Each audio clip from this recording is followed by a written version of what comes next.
Snow explodes off the spruce.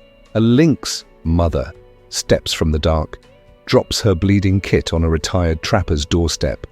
"Don't move," he whispers, hands shaking. Who taught Wild Eyes to say save her? Why choose the man who once set steel? Headlights, a surgical gamble, a door left open. And then she blinks. Snowlight lay over the clearing like a thin fire, flaring where the east broke open beyond the black spruce. In the small cabin, Ilya touched cold iron, then wood, then glass, the stove, the table, the oil lamp's eye, feeling their temperatures like dates on a calendar he no longer kept. He had once sprung steel for a living. Now he filed permits for rangers, mended torn nets, and kept his old traps on a nail to rust, each hinge a private confession. He lifted the lamp, saw his face travelling dimly across the glass, then set it down and reached for the matchbox. He paused.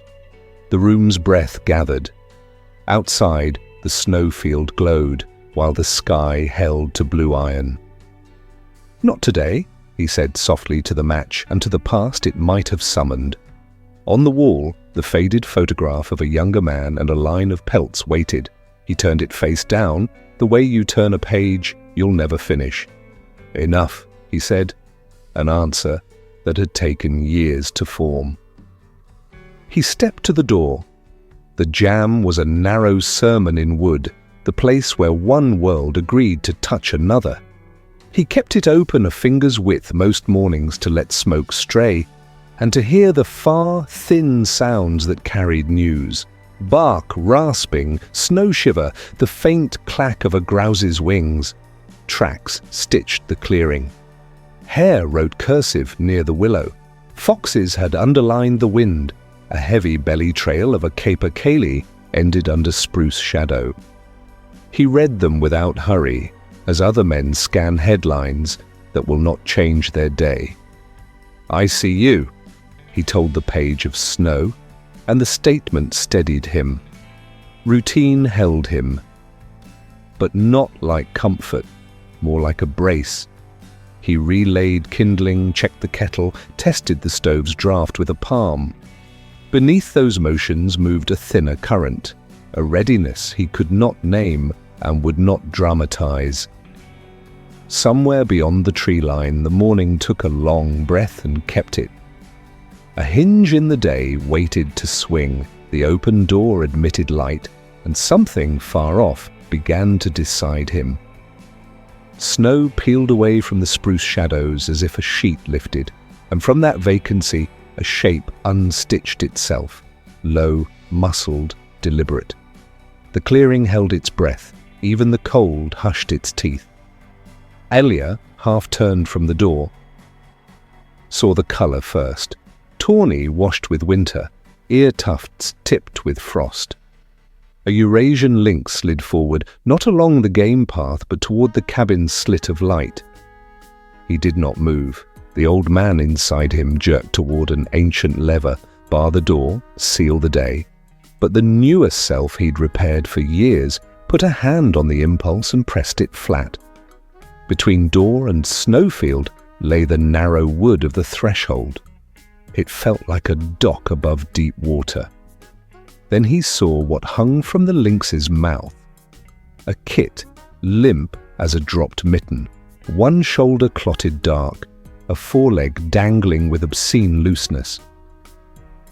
Across the crusted white ran a red sentence that ended at his step. Something in him tightened, then broke like rotten twine. 10 meters, 5. The lynx did not lower her gaze. Amber eyes held his as if offering a language he had not earned. In their heat, he read neither hunt nor warning, only a word flaring through the cold. Help. "I hear you," he said, the words barely making steam. "I hear you." The line of his body refused flight. He let his hands show empty, palms loose beside his coat. "No harm," he added, and felt how little such sounds could matter, and how much. At the step, she paused. The kit's breath fluttered once.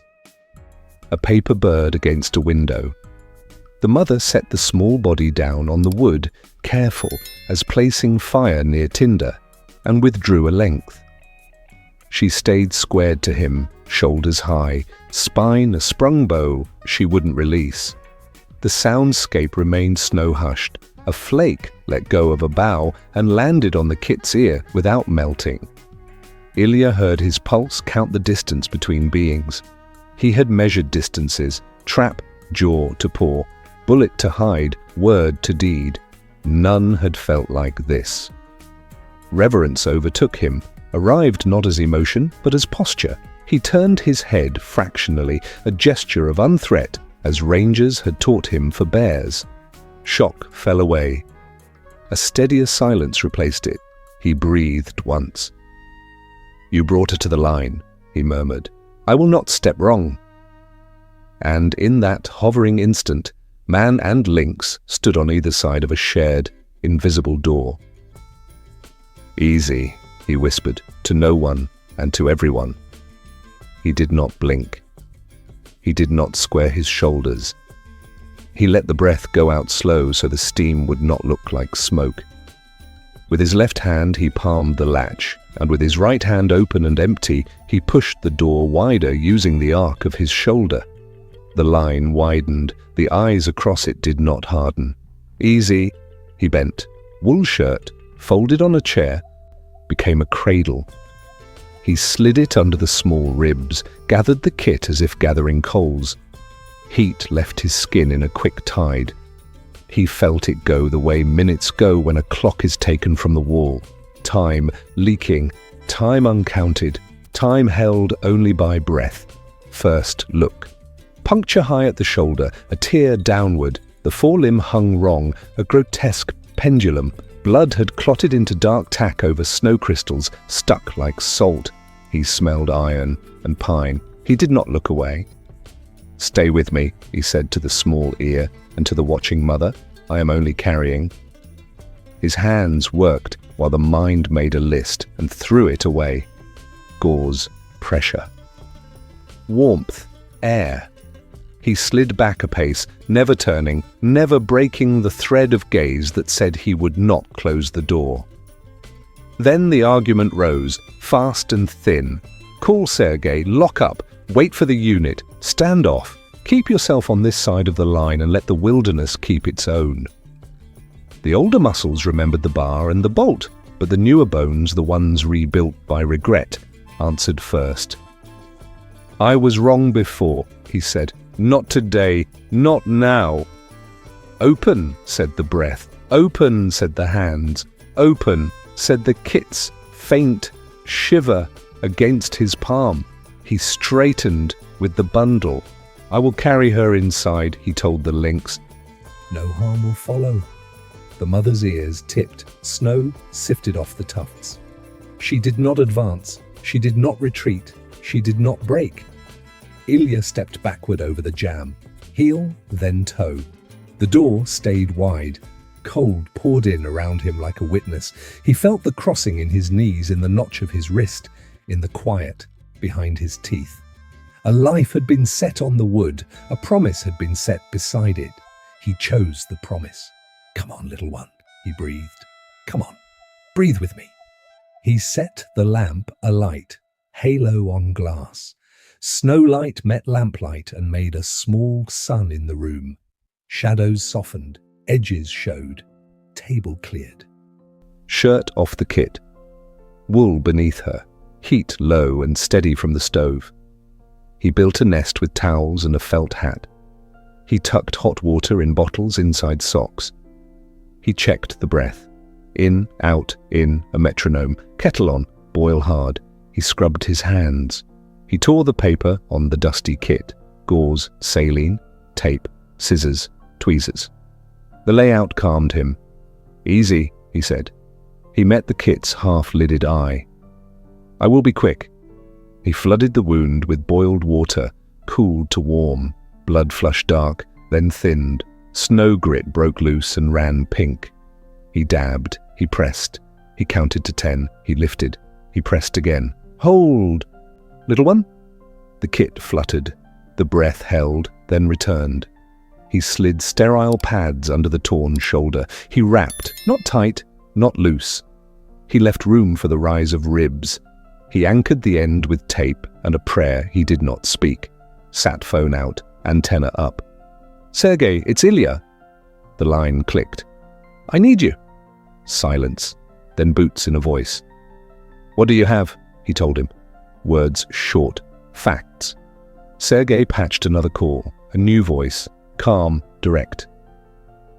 "Dr. Anya Orlova," she said. "I am on my way." He set the phone on speaker. He worked. She guided. "Keep her warm, fluids, minimal handling, watch her breath." He repeated it. To anchor it, warm, fluids, minimal, breath, honey in a spoon, water from the kettle, cooled to body. He mixed until the shine dulled. "Just a taste," he said. He touched the pipette to the tongue. A bead trembled. He waited. The mouth moved. A tiny swallow slid under his thumb. "That's it," he whispered. "Good." The room exhaled with him. He checked the door, still ajar. The halo reached it and stopped. Outside, Spruce kept their counsel. He returned to the kit. He slid 2 fingers under her paw. Warmth better. Pulse a faint drum. In, out, in. He let the sound set his own lungs. Anxiety narrowed to task. The task began to hold. Hope, small, lifted its head and looked around the room. Track stitched the clearing like a careful seam. In the hours since the kit crossed the threshold, the mother lynx had circled, lain, risen, circled again, never far. Snow crust glittered where she paused to listen. Her presence sat at the edge of the lamp's reach like a vow.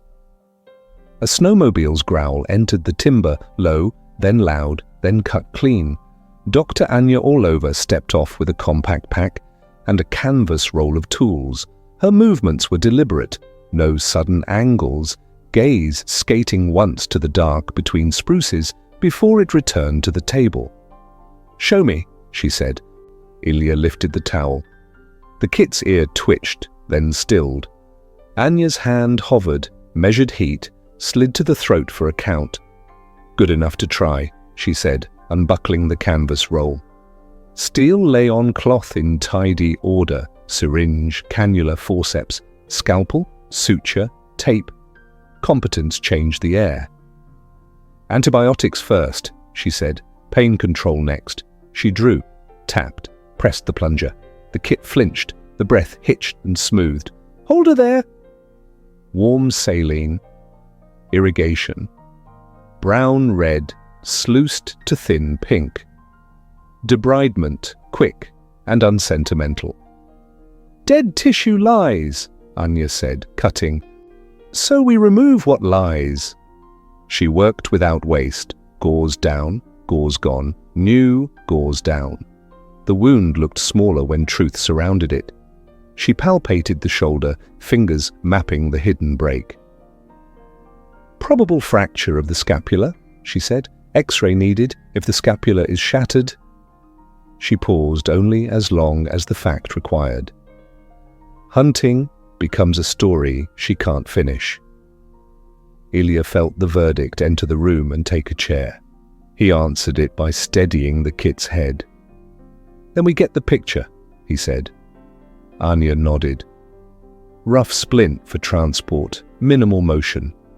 We keep the door open to her mother's eyes, but we move." They worked in a quick duet. Splint cut from slat, padded with folded felt, bound with tape that rasped like torn bark. A travel sling appeared from a blanket and 2 belts. Anya checked capillary refill, rechecked breath, secured the line. "Sergey knows the route with the least drift," she said, already coiling tubing. "We leave as soon as she's stable 10 minutes. At the window, snowlight sharpened. Ilya glanced out. 2 amber coins burned in the spruce verge. The sentry remained, chest faintly working, head level, trust composed into distance. "She's not leaving," he said. "Good," Anya answered. "Let us see our hands." Fear, that earlier animal, found no purchase in the clean hurry of their tasks. Respect took its place, and with it a purpose that ran like heat through their fingers as they prepared the small body for the long, white road. Outside, the spruce held silence tight as a wise witness. The kit's breath stutters and steadies and stutters again, a shallow bellows under wool and folded towels where heat gathers and thins. And each time the rise falters, Ilya feels his own chest miscount, then correct, then wait for the next small proof that night has not taken what it wants. Gauze darkens with a slow seep, is changed with hands that remember not to hurry, and the used pads stack beside the basin like dull white leaves from a book the winter keeps writing. They trade quiet roles without speaking, because the room has learned to prefer the shapes of attention over the noise of comment. His hand to warmth at the kit's shoulder, her eye to breath where fog ghosts the lamp halo, his ear to the long door. Ajar, her palm across the ribs to measure the metronome no instrument can improve. Outside, the spruce let the dark settle into its correct places. The mother shifts once and then is still as a cairn, while snow sifts onto her back until the tufts of her ears wear a white shawl no human hand could sew. "Every hour," Anya murmurs, "we win another chance." And the sentence floats there like a low lantern, not bright enough to promise, exact enough to endure. And Ilya nods, because the hour is a country he knows how to cross with nothing but breath and patience, and the refusal to close a door that has begun to mean more than weather. A single drop of condensation swells on the lamp's brass collar, rounds itself, then lets go. Tick! The sound is small, but they begin to hear the night by its intervals. The stove's quiet draft drawing. The whisper of tape when a line needs checking. The almost silent click of Anya's penlight when she lifts a lid and reads the iris for answers it cannot give. When the kit whimpers, a ribbon of sound that unspools and vanishes, they pause together and let silence pool again so the room will hold. "Stay," Ilya says, and though he speaks to the kit, he also speaks to the invisible contract between step and snow, and the word steadies him. "Steady," Anya answers, and though she speaks to Ilya, she also speaks to the muscles of the little chest, to the blood deciding whether to clot here or travel where it is needed. Time becomes elastic, then thin, then elastic again, and when the lamp gutters, he trims the wick by feel, so the halo widens and the shadows stop climbing the walls. Outside, a wind arrives late and gentle, combs the spruce in one direction, and leaves. Tick. The drop forms again, grows patient, and finally falls. They wait. They watch. The black of the window loosens. Snowlight leaks back between the trees, turning frost to a quiet glow. The lamp burns lower. The stove holds steady. The kit's flank rises, hesitates, rises again. Faint crystals burn from the kit's whiskers. A blink. Another. She licks once. Small. Then she tucks her nose into the wool and curls tighter into heat as if choosing it. The tiny decision rings through the room like cut rope dropping. Anya checks the gum, presses, watches color return. "Good," she says, allowing the smallest smile that signs no papers. She rewraps, tidies tape. "We have morning?" Ilya leans to the door and opens it a hand's span. Cold air threads the halo. Outside, the shape under spruce lifts its head. Amber finds him. A slow blink answers the light.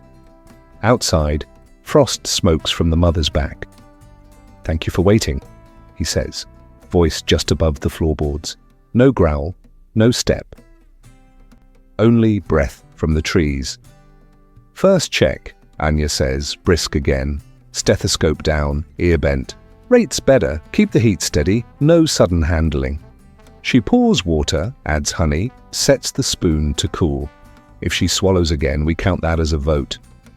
The kit stirs, tests a paw, lets it rest. She dreams a twitch, whiskers, counting air.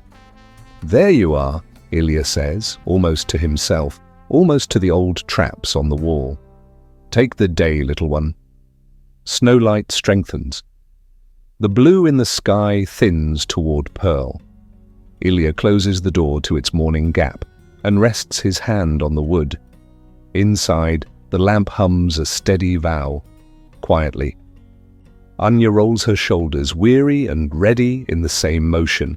For a long breath, they listen to a room that, for the first time since dark, is not arguing. "Hold this," Anya says softly. "I will," he answers, and the day, at last, agrees. They built the small world that would keep her alive in motion, box padded with cut foam and an old parka, splint-checked, sling-tied so the shoulder could not jerk.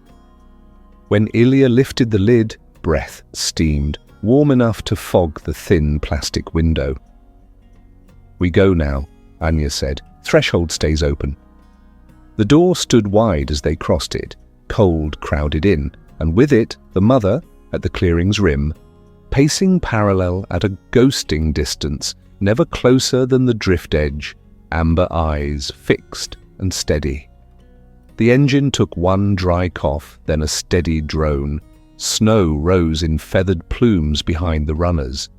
Spruce shadows strobbed across their faces as the snowmobile shouldered the white scar that passed for a road. The forest appeared and disappeared in stripes, black, white, black, like bars of a measure keeping time against their nerves. Anya rode the rear, one gloved hand braced on the crate, two fingers at the kit's throat when bumps threatened to steal breath. "Still with us," she called, and the wind carried the words back like taped promises. "Do you see her?" Ilya asked. "Left," Anya said. "Tree line, she's matching us." The idea felt impossible and also correct. Through the swinging gaps he glimpsed motion, tawny poured between trunks, a whisper that kept the distance as if distance itself were a rule she had sworn to uphold. The ranger station lifted out of the timber like a block of pale bone. Heat hit the hangar bay in a wave. Anya set the crate on a rolling gurney. "Straight to imaging." Doors parted. Light went clinical. Sound sharpened.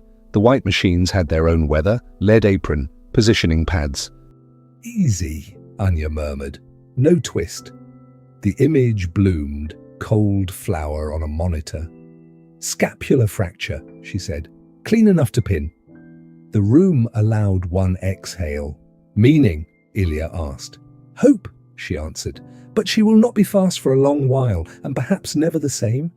Rehab is months. Hunting may be learned twice." He nodded.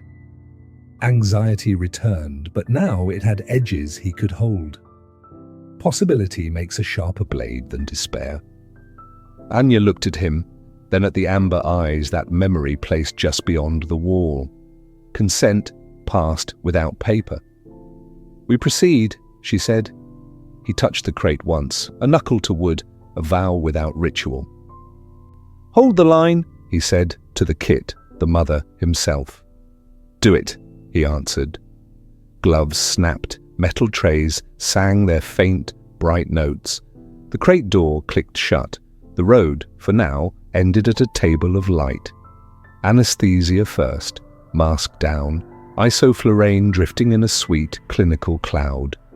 The kit's breath slips to a measured line under the monitor's green march. "Hold," Anya says, her voice trimmed to function. "We keep her warm, we keep her slow." A warming pad hums, a thin tube tapes to a foreleg. The pulse oximeter finds the softest skin and claims it with a red eye. Field sterile theatre, drapes, iodine brown on tawny fur. Clippers whisper a path, steel glints when the lamp tilts. "Ready," gloves whisper again. A nurse, Sergei in a borrowed cap, counts instruments like beads. "Pin," Anya says. "Guide." The C-arm rolls in, all white angles and promise, imaging first pass. The scapula shows its broken story. There. She traces the screen with a gloved finger. Entry here, exit there, shallow angle. She breathes once, then narrows herself to hands. Incision small and clean, retractors at the ready, a pocket made with patience.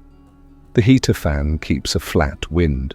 The room settles around the task like snow around a print. Pin. It lifts to her palm. Light as a sentence that must land true. Advance, Sergei says. The drill whirs, brief, insectile, then stops on command. Hold. The monitor beeps a steady metronome. Breath rises and falls, a soft music line beneath the steel. She sights a long bone. Guide. The K-wire slips forward under the image. Stop.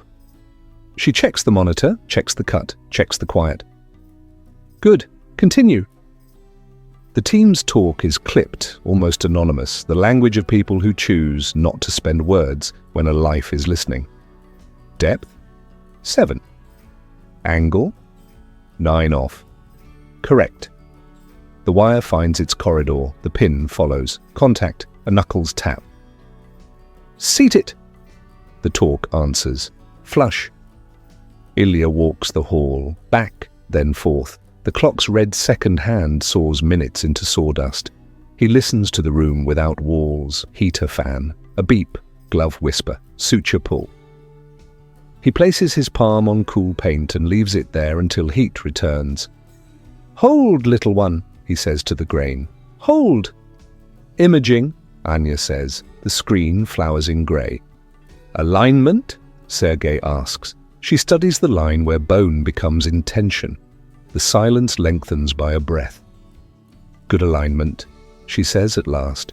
It lands without flourish. Sutures now, small bites, edges meet.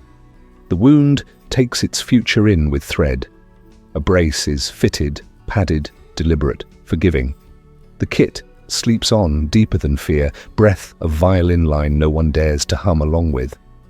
Anya sets down the last instrument, looks once at the tiny chest and nods. No celebration. Only the work, finished for now. Outside, Spruce steadied the window like dark ribs. Inside, time resumed, reluctant but moving. Ilya exhaled once, a thin thread that would not quite break yet. Evening returned them to the clearing by a blue road, and the first thing Ilya saw was absence, the step bare of paw, the tree line without its ear-tuft shadow. Snow had begun again, dutiful, sanding the day down to quiet. He cut the engine and let the cold fill the space where the motor's heart had been. Inside, the crate was gone, the kit kept at the station for the night, and the cabin sounded larger for it. He set his gloves on the table, then picked them up because the table looked too empty, then set them down again because leaving them there felt like pretending. The door stood between answers and weather. He opened it a hand's width. Night entered in a careful thread. The step waited. The clearing looked like a question asked once, then erased. Ilya placed the lamp low on the floor, so its oval of light ran along the threshold and stopped at the snow. "Where did you go?" he asked the dark. The words lay down and did not rise. He thought of the two ways to read an empty door, surrender or entrustment, give up or give to. The old house of himself tilted on those words. He steadied it with his palm on the jamb. "If you trusted me," he said, "I will answer it." No reply came unless reply could be counted in how the snow wore the step, how the wind refused to argue. He listened to nothing until nothing had shape. The soft tick of cooling metal, the wick's small complaint, the far groan of ice settling its own affairs. The day thinned to threads and lay across the threshold like old net. Anya had said, "We'll call at first light." He believed her, and the belief did not remove the ache. It let the ache sit and be named. He waited with it. He left the door ajar, the lamp low, the photo still face down. "Stay open," he told the room. "Stay open," he told himself. The step kept its watch without a watcher, and Snow, impartial as time, went on erasing prints he no longer needed to see. Days fold into weeks with work that is small and exact. In the white hours, the snow filters light through spruce and the cabin learns to breathe with another chest. Bandages are changed with careful hands. Pads come away clean more often. The wound edges calm, then knit. The line of suture becomes a short story the body tells itself. Feedings are measured, minced meat warmed in a tin cup, water cupped on a spoon, nothing hurried, nothing sweetened beyond need. Physiotherapy comes disguised as play. Ilya drags a feather on string across the floor, slow, then vanish fast behind a boot. The kit watches, pupils wide, ears swiveling like small dishes, catching a station just out of range. "Find it," he says, and the paw answers before the thought does, tapping, then pinning, then releasing with reluctant dignity. Outside, he lays a faint rabbit scent trail between stumps. Little tracks stitch after it and end with a pounce that is nearly silent. Anya's offhand joke, tossed like kindling, takes Zarya, dawn. The name fits the way first light fits the snowfield, without forcing. When the jay lands on the porch rail and cocks its blue head, Zarya stares with a ferocity too large for her ribs and issues a sound that doesn't belong in a room. "Good," Anya says, not smiling. "Keep that." The limp remains, slight and honest. The brace allows more, then one morning is not required. Anya removes it and feels along the healed map. "Hold steady," she murmurs. Zarya leans into nothing and refuses comfort with the nobility of her kind. Ilya hangs the brace on a nail beneath the rusting traps, a relic beneath a relic, and says to the metal, "You will not be used again." Cameras arrive with researchers who speak in soft astonishment and step back when Zarya fixes them with the judgment of the understory. 2 minutes, Anya warns. No flash. No noises you would not make in a chapel. The visitors leave with fewer words than they brought. The cabin keeps its quiet. They practice distance even as competence grows. Touch is minimal, voice is restraint, shaped into syllables. "You are not mine," Ilya reminds the air. "I am only the bridge." Zarya answers by ignoring him in ways that comfort him, hunting the feather cleanly, stalking shadow, stretching along the windowsill where snowlight paints her in patient stripes. Pride warms the room without smoke, and affection learns how to stand at the correct remove necessary. By the time the sky thinned to pearl, the private enclosure at the semi-wild reserve was ready. Contiguous spruce tied to forest, a low gate, live-prey introduced, paths raked to dilute human scent, until the air told no story. Anya checked the perimeter, readied the release crate. "It will ask her to be herself," she said, "nothing more." At the cabin, the crate returned to its first altar, the step. Snowlight lay thin as breath across the wood. Zarya nosed the slats and sniffed the cold seam of the world, ears cupping distant bird clicks like twigs speaking.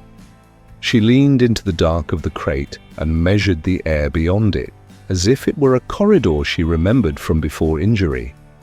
Ilya's hand hovered above her rough and then fell, empty. The promise held.